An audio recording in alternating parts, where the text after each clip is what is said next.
Buenos días a todos. Damos gloria a Dios por este domingo donde podemos estar juntos, escuchando la palabra, alabando, adorando, orando en unidad, tal y como Dios así lo preparó. Esa iglesia donde Cristo es la cabeza, donde Cristo es fundamento, donde Cristo lo es todo. Hemos estado hablando domingos atrás, solo la palabra, solo la fe, solo la gracia. Y ahora toca solo Cristo. Mateo 16, capítulo 16, está narrando un acontecimiento, una conversación que tiene Jesús con sus discípulos. Están yendo van al este del mar de Galilea, se van alejando un poquito, llegan a esa zona de Cesarea de Filipo, donde había muchas aldeas, y entre las aldeas, ahí están andando y conversando. Era un lugar, pues, levantado y sobre todo fundado y dándole nombre el rey Felipe, por eso tiene su nombre, y luego está también fundada para darle ese honor al César, de ahí que se llame Cesarea de Filipo. Y era un lugar donde la mayoría pues eran esos grecorromanos, esa cultura que se extendía por aquel lugar. Y por lo tanto era un lugar con un montón de creencias, de mitología y también de religiones. Había religiones hacia dioses griegos, había también alguna mezcla con dioses romanos, se adoraba también a algunos dioses asirios, como era también la región. Y ahí es donde ellos estaban, hablando y conversando en un lugar que les era tan lejano en muchos aspectos. Si leemos la parte de Lucas, nos va a decir que habían estado orando antes, todos juntos, por lo que después de orar se reúnen y Jesús les hace esa pregunta tan recordada en esta iglesia, que es: ¿quién dice la gente? ¿Quién dicen las personas que soy yo? Y pues en ese lugar tan lejano, con tantas religiones y tanta mezcla, pues a lo mejor no habían en ese momento oído hablar mucho de Jesús. A lo mejor Jesús no era el Jesús que sí era conocido más dentro de su contexto judío, donde removía mucho más las opiniones. Pero nos encontramos a día de hoy en un mundo donde Jesús no pasa desapercibido. Si hacemos esa misma pregunta en este tiempo, ¿quién dice el mundo que es Jesús?, vamos a encontrar un montón de respuestas. Un montón. ¿Quién dice la gente? ¿O qué dice nuestro contexto y nuestra cultura que es Jesús? Cuando nosotros estamos hablando sobre Jesús, podemos hablar desde la perspectiva judía. Sí, bueno, él era un maestro, era un rabino, pero luego finalmente, que acabarán diciendo, era un falso profeta y un mentiroso. Según la perspectiva judía, que es obvia. Si preguntamos al Islam y a un musulmán, nos va a decir, bueno, Jesús es maravilloso, un gran profeta muy especial. Y empezarán a narrarte, nacido de María de una forma milagrosa, hacía milagros, señales, era un tipo de Mesías, no Cristo, como nosotros lo entendemos y como tiene que ser, pero un tipo de Mesías, ¿verdad? A su forma lo entienden, santo, puro y sin pecado, y además con una importante misión en los últimos tiempos. De hecho, te van a decir los musulmanes que ellos valoran más a Jesús que tú. Te lo van a decir, a su forma y a su modo. Pero claro, Jesús no era Dios, ni murió, y luego resucitó, ni mucho menos es el Cristo. Pero vamos a salirnos de ese contexto, vamos al hinduismo. ¿Qué dicen algunas corrientes del hinduismo? Que es una manifestación divina. Es una manifestación de un Dios, otros van a decir que es un gurú iluminado, pero no es Cristo. Otros, como el budismo, te van a decir que es un maestro moral iluminado, alguien superior. Los testigos de Jehová van a narrarte otras historias, es una creación superior de Dios, es el arcángel Gabriel reencarnado o encarnado, mejor dicho, que sí muere pero que no resucita corporalmente, solamente como en espíritu, finalmente no es Cristo. Los mormones te van a contar otra historia más alejada y más curiosa, hijo literal de Dios, creado por Él, un hermano espiritual de Satanás. No es Cristo. Todos van a valorarte a Jesús de una forma enorme, más que ningún otro nombre o persona quizá. Todas las religiones tienen una perspectiva de Jesús y todos lo valoran y lo ponen en un lugar especial. Pero si tú le preguntas al mismo Jesús quién es Él, ¿quién te va a decir qué es? Camino, verdad y vida. Nadie puede ir al Padre si no es por mí. ¿Quién te va a decir Jesús qué es? Es absoluto. Ojalá todas las religiones pudiesen entender esto. Cuando nosotros estamos en nuestro contexto, en el catolicismo, vamos a ver que te van a decir estas mismas palabras y te van a confesar el mismo versículo con una pasión.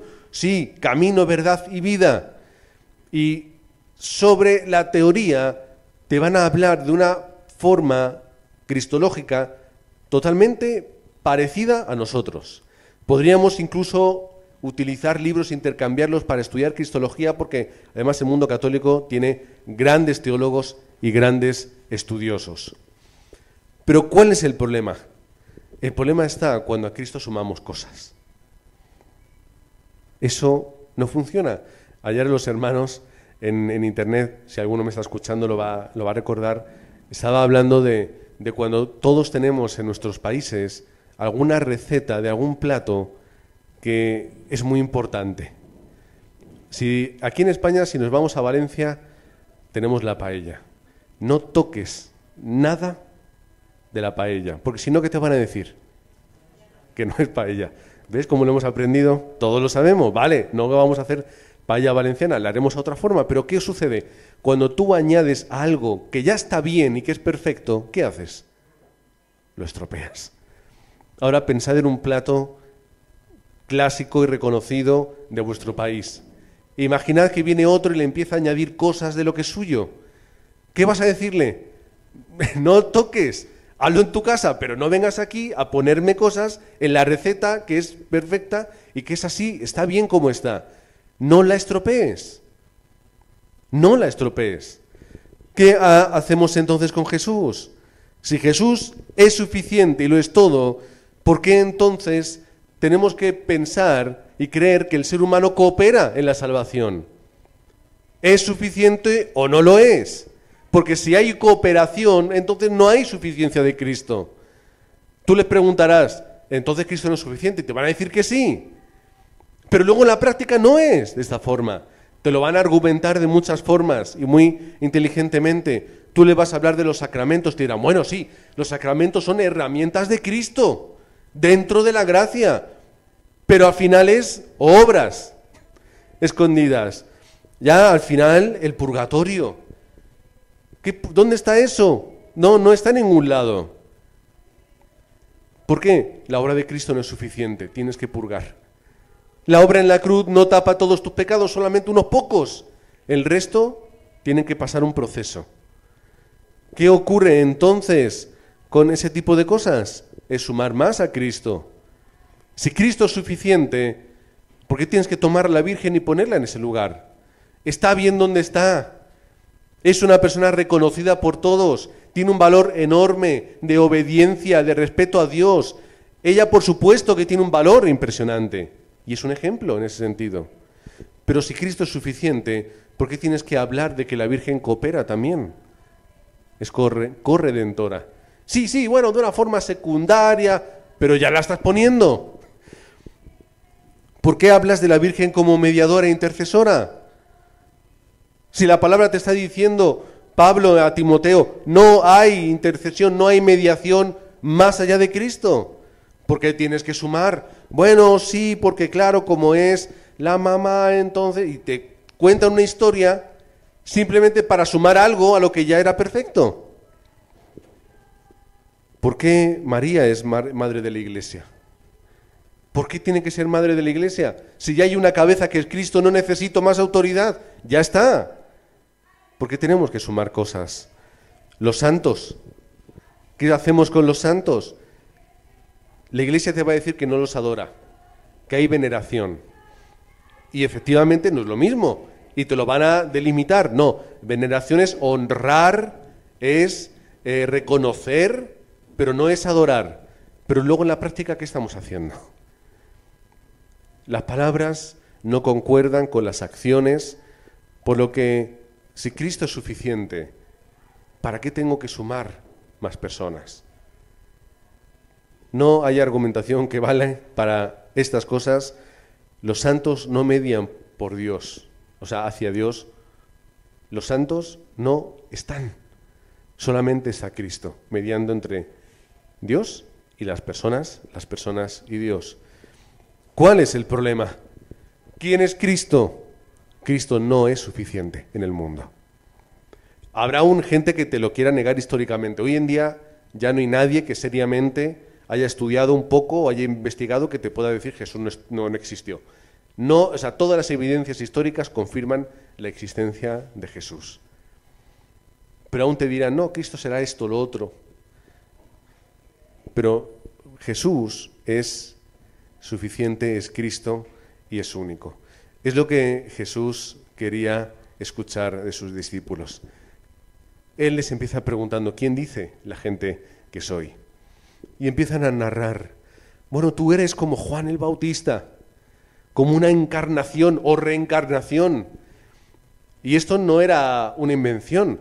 Si vamos a Mateo 14:2, Herodes pensaba que era una reencarnación de Juan. ¿Quién es este? ¿Ha vuelto Juan otra vez a atormentarnos? ¿Será él, asesinado por Herodes Antipas? ¿Quién es Jesús? Un gran movedor de masas. Aquel Juan el Bautista que movía gente, que la atraía. Vamos a enseñar, vamos por acá, vamos a bautizarnos. Todos se bautizaban en los ríos. Y pensaban que Jesús era como Juan el Bautista. Pues mira, Juan Bautista, volumen 2 o 2.0, la reencarnación. Pero realmente no era así. Y Jesús escucha y asiente. Ah, vale, esos piensan algunos que yo soy como Juan el Bautista, vale. Y siguen contándole, bueno, también piensan que eres como Elías. Quizá recordando Malaquías 4:5. He aquí yo os envío el profeta Elías, antes que venga el día de Jehová grande y terrible.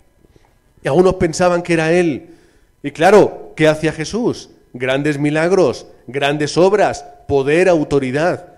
Igual que hacía Elías.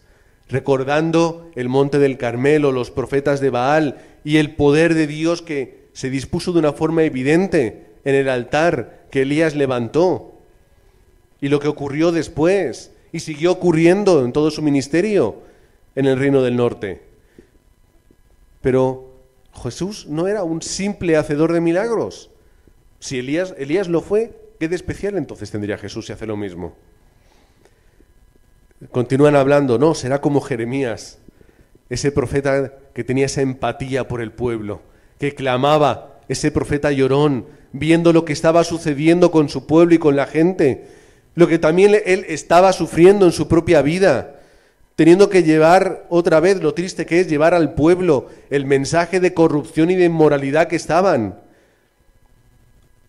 Para un profeta tiene que ser muy duro hacer eso, comprender a Dios, saber el corazón de Dios, mirar al pueblo y ver lo mal que estaba, y tener que ir y decirles eso. Pero Jeremías traía un mensaje de esperanza. Era un profeta con un gran corazón. Lucas 24:19. Entonces él les dijo, ¿qué cosas? Ellos le dijeron, de Jesús Nazareno, que fue varón profeta, poderoso en obra y en palabra delante de Dios y de todo pueblo. Voy a repetirlo. ¿Qué pensaba la gente que era Jesús? Un varón profeta, sí, poderoso en obra y en poder, pero sin embargo, ¿qué era? Un profeta. Es decir, uno más. Otro, bien, fantástico, genial, pero un profeta, como otros tantos y tantísimos que ha habido a lo largo de toda la historia de Israel. Otro más que viene a preparar el camino del Mesías. Pero Jesús no era solo eso. Sí, movía masas, era un gran maestro, tenía autoridad, hacía milagros, tenía un corazón de misericordia por las personas, sanaba, ayudaba, guiaba a las personas. Pero todo eso ya lo hicieron antes. ¿Por qué entonces Jesús es especial? ¿Qué es lo que le hace único a Jesús? A Jesús lo que le hace único es que Él era el Cristo. Por eso Él es importante y Él es especial. Jesús no era una especie de hacedor de milagros, no era un político o un líder militar como ellos pensaban. ¿Qué era su problema? Era su pensamiento. ¿Cuántas veces hemos hablado de que tenemos que cambiar los moldes? Porque ¿cuál era el molde del pueblo judío? El Mesías, político y militar. Y como Jesús no encaja en el molde, ¿qué hacemos con Jesús? Nos lo cargamos. Pasó eso, literalmente. Si Jesús hubiera encajado en el molde que querían, hubiera sido diferente. Pero como no encajaba, molesta, nos lo quitamos. Fuera. Recordando las palabras de Caifás. Ya no vaya a ser que la líe tanto que por culpa de él los romanos vengan sobre nosotros. Nos quitamos a este de en medio y no hay problema.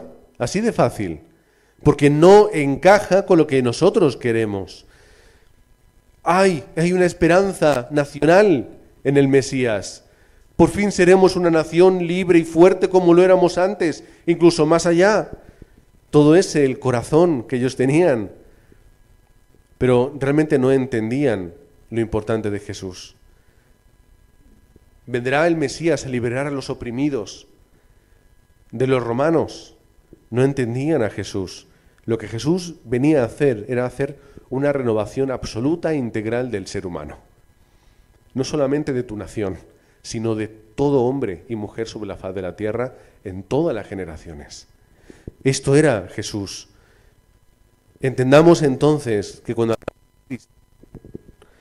recordamos que estamos hablando de Jesús como el ungido, el verdadero profeta. Porque la gente necesitaba al profeta, claro que sí, pero no el profeta simplemente para guiarnos en lo ético y en lo moral, sino Cristo es el profeta que nos guía directamente hacia Dios. Camino, verdad y vida. Nadie viene al Padre si no es por mí. Hechos 3, 22. Moisés dijo a los padres, recordando las palabras de Deuteronomio 18, el Señor vuestro Dios os levantará profeta de entre vuestros hermanos como a mí. A él oiréis en todas las cosas que os hable. Estaban esperando al gran profeta. Y ahí estaban, en ese corazón. Jesús, vuelvo a recordar, yo soy ese profeta, el camino, la verdad y la vida. Así que no era únicamente un guía, como si fuera un gurú hindú, sino que era la única forma para encontrarnos con Dios. Ahí estaba Jesús, para guiarnos directamente para estar con el Padre. Pero ¿cómo vamos a estar con el Padre si somos seres pecadores? ¿Cuál es el problema? Que no pensaban que necesitaran esto. Porque como yo ya soy parte del pueblo y cumplo la ley, o lo intento, yo ya estoy bien. Pero internamente hay un problema espiritual que no conocían, que Génesis 3. Así que, claro que necesitamos a Cristo. ¿Qué decían los primeros judíos cristianos? No, nosotros estamos bien. Los que tienen problemas son los gentiles que tienen que venir a nosotros. Y tienen que recordarles que no, que todos estamos en el mismo lado. No hay justo ni aun uno, todos hemos pecado, estamos destituidos de la gloria de Dios. Que no somos diferentes, somos todos iguales. Por eso necesitamos todos a Cristo. Y Cristo es ese verdadero sacerdote, el que expía el pecado del pueblo, o el que lo dispone todo para la expiación. Hebreos toma mucho tiempo en explicarlo. En el capítulo 10 dice la palabra, en esa voluntad somos santificados mediante la ofrenda del cuerpo de Cristo, hecha una vez para siempre. Versículos del 10 al 14. Y continúa, y ciertamente todo sacerdote está día tras día ministrando y ofreciendo muchas veces los mismos sacrificios. ¿Y qué ocurre con eso? que nunca pueden quitar los pecados. No pueden quitar los pecados del sacrificio que se hacía en la ley. Versículo 12, pero Cristo, habiendo ofrecido una vez para siempre un solo sacrificio por los pecados, se ha sentado a la diestra de Dios. Una vez, punto. Ya está. Las palabras de Jesucristo en la cruz retumban ahora, consumado es, ya está hecho el sacrificio. No te sacrifiques tú más, no busques penitencias, no busques fustigarte la espalda siguiendo una estatua, no sigas haciendo la misma oración una y otra vez pensando que de la 20 a la 21 está la solución a todo. Es entender esta respuesta. Versículo 13, de ahí en adelante, esperando hasta que sus enemigos sean puestos por estrado de sus pies. Porque con una sola ofrenda, hizo perfectos para siempre a los santificados. Así que la obra de Cristo es suficiente, una y punto. Ya está hecho todo. Y además, conquista pasado, presente y futuro. ¿Qué pasa con mis errores del pasado? Y están en la cruz. Y los de ahora, los que estoy cometiendo ahora, arrepiéntete, están en la cruz. Y los que yo seguro que voy a cometer mañana, también estarán ahí. Ese es ese rey que estaba profetizado. Hay muchos versículos. Salmo 2:6, yo he puesto mi rey sobre Sión, mi santo monte. Claro que estaban esperando un rey. Había mucho material bíblico, mucha escritura que habla de la esperanza del rey que tiene que llegar. ¿No era eso lo que le preocupaba a Herodes el Grande? Oye, que viene un rey aquí a quitarme el lugar, que yo soy rey sobre los judíos. Y tenía miedo porque iba a venir un rey. Pero claro, ¿cuál es el reino de Dios? De Cristo. Es el reino de los cielos, que está por encima de todo reinado humano. Era el cumplimiento en el Nuevo Testamento. Lucas capítulo 1, versículos 32 al 33. Grande, Hijo del Altísimo. Él, Dios, le dará el trono de David, su padre. Reinará sobre la casa de Jacob para siempre y su reino no tendrá fin. ¿Cuál es la realidad de Cristo en su reinado? Mateo 28, 18, poco después, Jesús se acerca y les habló diciendo: toda potestad me es dada en el cielo y en la tierra. Este es nuestro Cristo, el que es rey con autoridad y con poder para reinar sobre nosotros y sobre el mundo. Y luego hay otro texto, Efesios 1, 20 al 23, que nos dice: la cual operó en Cristo, resucitándole de los muertos y sentándole a su diestra en los lugares celestiales, sobre todo principado y autoridad y poder y señorío y sobre todo nombre que se nombra no solo en este siglo, sino también en el venidero. Y dice que sometió todas las cosas bajo sus pies y lo dio por cabeza sobre todas las cosas a la Iglesia, la cual es su cuerpo, la plenitud de aquel que lo llena todo. Esto lo leímos y lo mencionamos un poquito el domingo pasado. Este es nuestro Cristo, el que tiene poder, autoridad, todo lo domina. Este es nuestro Cristo, el Rey, el que creó los cielos y la tierra, como dice la palabra. Todo por Él fue hecho. Así que podemos decir que solo Cristo es nuestra respuesta. Solo Cristo es nuestra respuesta. ¿Qué hacía Jesucristo en la tierra? Echaba fuera demonios, la naturaleza le obedecía, cuando Él hablaba la tempestad paraba, ¿verdad? Él perdonaba pecados, como hizo con el paralítico, que le bajaron del techo de la casa. Tus pecados son perdonados. Él conocía cosas escondidas. Bartolomé, tú sabes lo que pasó ahí. Pedro, tú me vas a negar 3 veces. Él conocía cosas escondidas y hablaba como nadie podía. Jamás habíamos oído hablar a nadie como Él. Jesús hacía cosas que nadie más podía hacer. Él era verdaderamente Hijo de Dios. Encarnado. Juan 1:14. Ese Verbo hecho carne y habitó entre todos nosotros, y vimos su gloria, gloria como del unigénito del Padre, lleno de gracia y de verdad. Es decir, es un Dios encarnado y personal. ¿Qué es lo que más nos choca entender?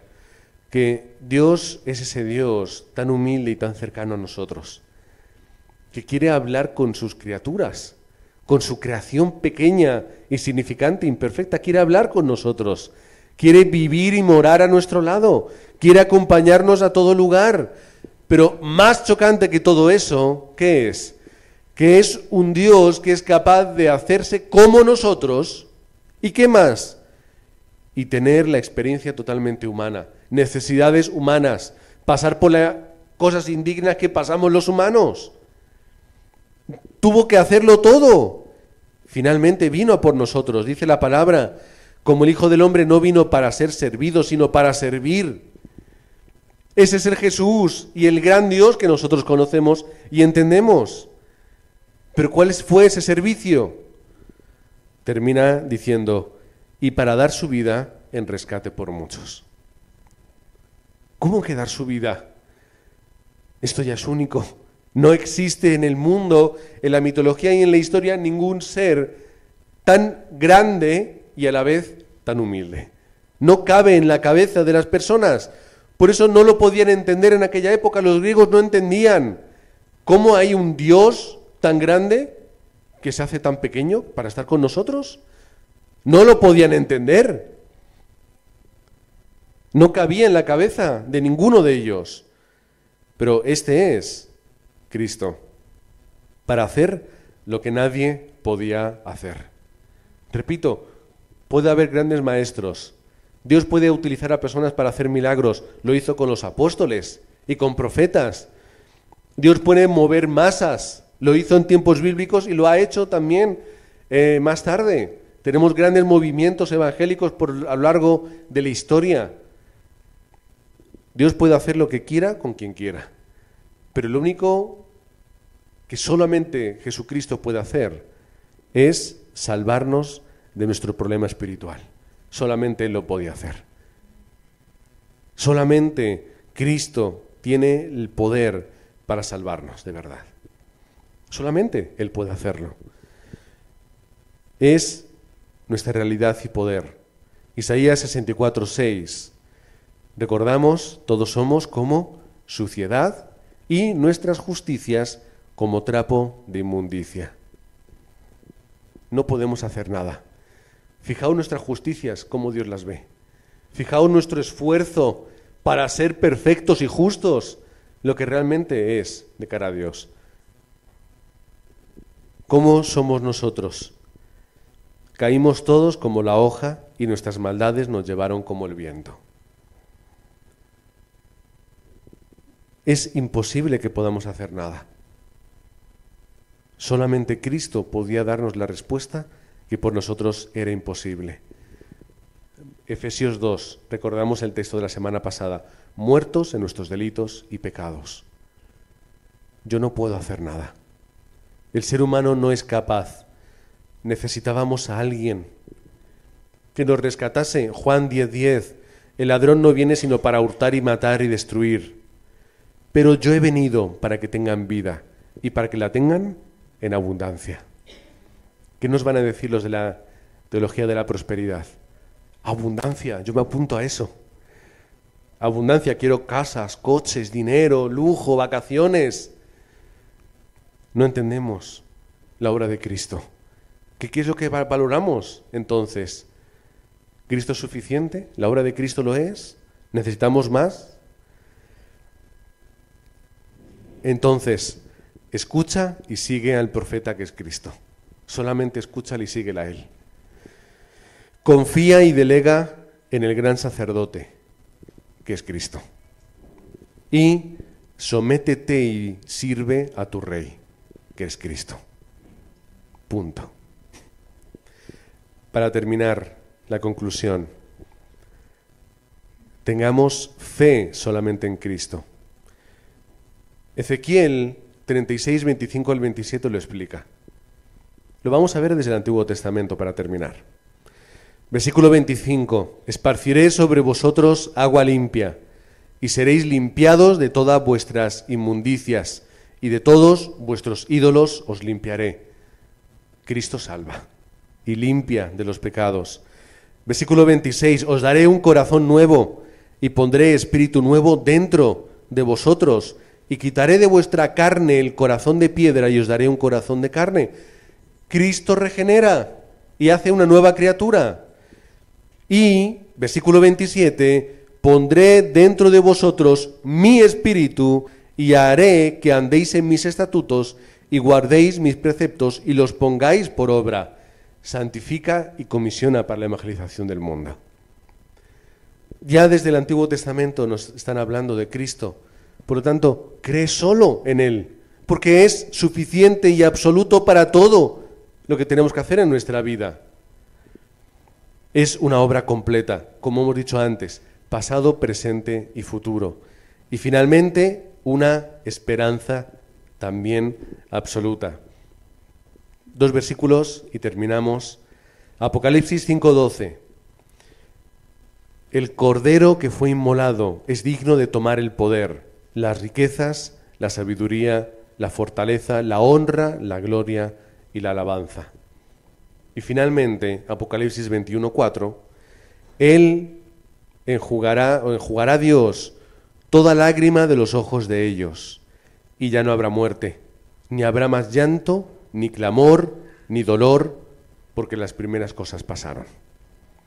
Esa es nuestra esperanza, que en Cristo lo tenemos todo, que Cristo es suficiente, que Cristo es único.